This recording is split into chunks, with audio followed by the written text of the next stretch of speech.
A mulher anda pelas ruas e, sem qualquer cerimônia, alguém se aproxima e, desprovido de pudor ou preocupação, dá uma cantada. No trabalho, ela ouve elogios, mas quando um elogio vira agressão, é uma questão cultural? Será que todas as mulheres querem que um estranho comente alguma coisa sobre a sua aparência? Será que isso tem mesmo influência na autoestima? Nem sempre. Às vezes, há constrangimentos que viram caso de polícia. Foi o que aconteceu em Uberlândia. Você já recebeu alguma cantada que você não gostou? Já, sempre.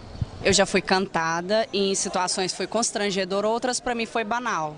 Em geral, hoje em dia, qualquer uma eu acho ruim, porque eu falei assim, poxa, eu não dei liberdade pro cara. E então quer dizer que a roupa que eu tô usando é algum problema, sabe? Quando é que a cantada ou o comentário se torna desagradável? Quando há agressividade. Quando aquilo te afeta, você começa a se sentir, aquele assédio, ele te faz mal. Você se sente mal com aquilo, você não se sente confortável no ambiente onde você está, com as pessoas que você está. Pode ser brincadeira dos caras, outras é porque eles não têm discernimento.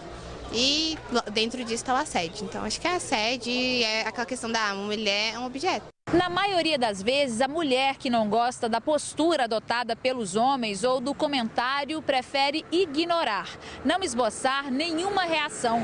Será que essa é a atitude mais correta? Essa jovem decidiu não ignorar. Ela se sentiu ofendida pelos comentários de um homem na rua. Gostosa, delícia, falou sobre partes do meu corpo. A jovem conta que falou para o homem que não gostou do que ele disse.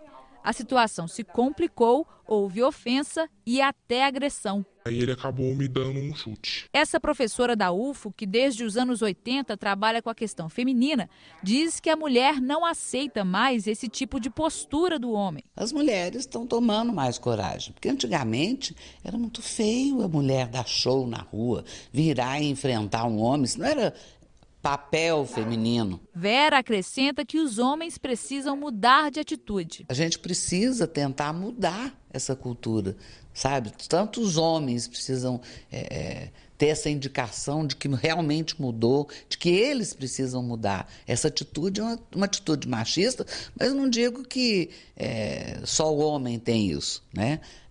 Não é machista, é sexista mesmo. Se eu tenho os seios bonitos, as pernas bonitas, por que eu não posso usar?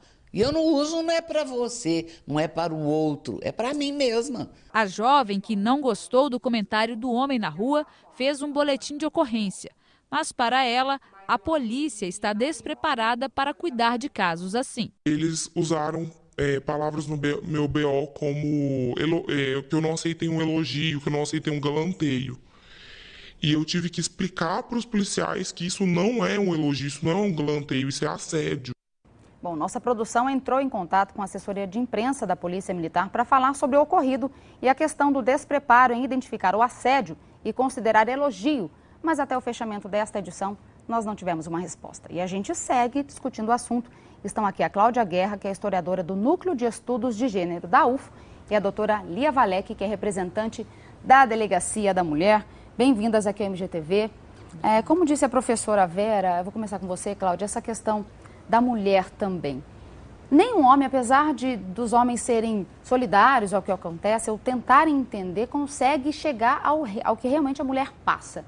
Passa, então, a responsabilidade para a própria mulher em educar os filhos nesse sentido? Não tenho dúvidas que a educação ainda diferenciada para meninos e meninas é raiz dessa perspectiva de considerar que o outro é uma extensão, é um objeto, é uma coisa. E o limite é muito tênue. A Maria da Penha já avançou no sentido de que a violência ela não é só física, mas ela é física, sexual, psicológica, emocional, moral e patrimonial. Então é sutil e nos detalhes que se dá essa perspectiva da violência contra o outro. O dado do IPEA de 2014, que entrevistou mais de 3 mil pessoas no Brasil inteiro, também chama atenção. 26% das pessoas entrevistadas entendem que a mulher que usa pouca roupa, que expõe alguma parte do corpo, ela merece ser atacada. Isso mostra o quanto que fatores ainda culturais são determinantes, o limite é muito tênue entre o elogio e a cantada. E é do ponto de vista de quem sofre e não de quem comete. Por isso a formação continuada dos profissionais que atendem nas políticas públicas, nas organizações, nas empresas, é fundamental, porque isso de forma sutil, inclusive, impacta em a gente ter menos lideranças femininas, empowerment, empoderamento feminino,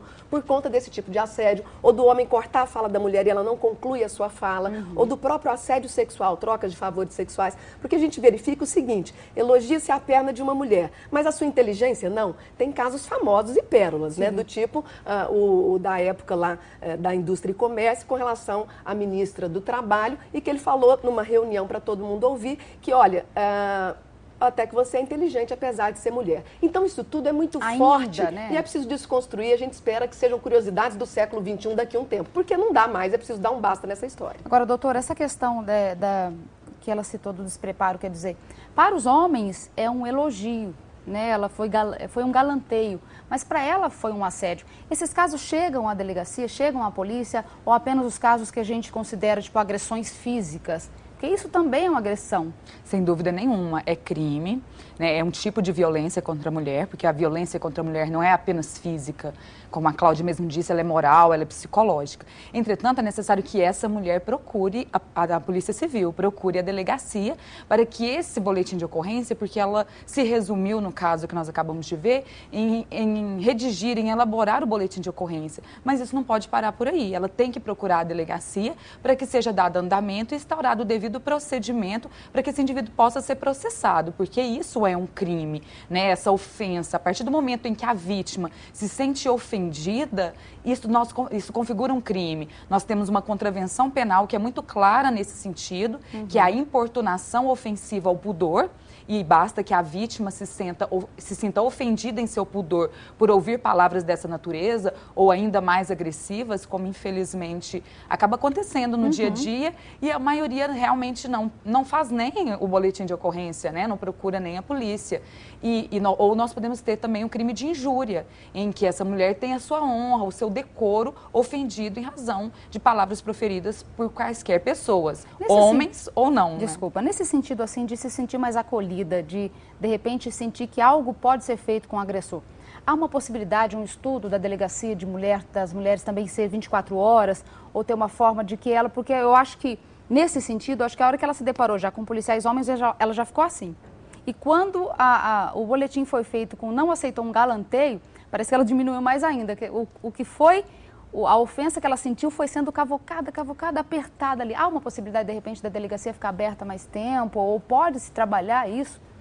Isso é uma questão alguma coisa que precisa ser estudada, sem dúvida nenhuma, pela relação do efetivo, né? Porque nós temos uma delegacia de plantão que atende 24 horas e lá trabalham homens e mulheres. Hoje nós temos uma investigadora que trabalha na delegacia de plantão. Quer dizer, então nós temos uma mulher para atender e várias delegadas, né? Nós também temos delegadas que trabalham na delegacia de plantão.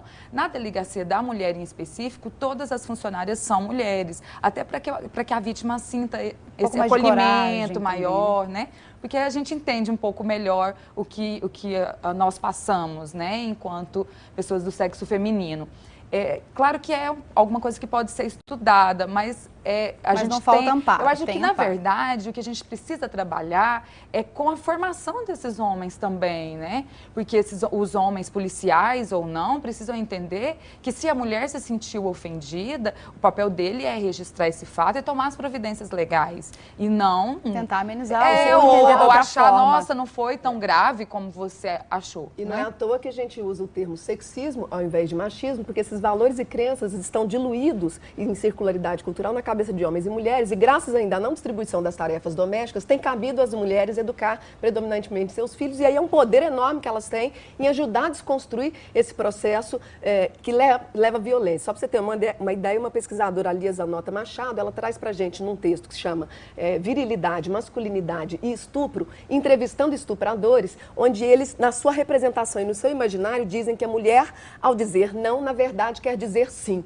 Então, quanto que isso é forte, quanto que a publicidade alimenta isso, essa concepção de ver o outro como objeto, como coisa que está a serviço, subserviência, e é preciso criar autonomia, empowerment, empoderamento das mulheres, exatamente, inclusive na questão salarial e na educação que se dá para os meninos e meninas, para que isso acabe. É preciso dar um basta nessa história, porque o índice é muito alto. Eu agradeço as duas pela participação. Eu sei que eu sou jornalista, mas eu espero a gente não ter que discutir mais isso, né?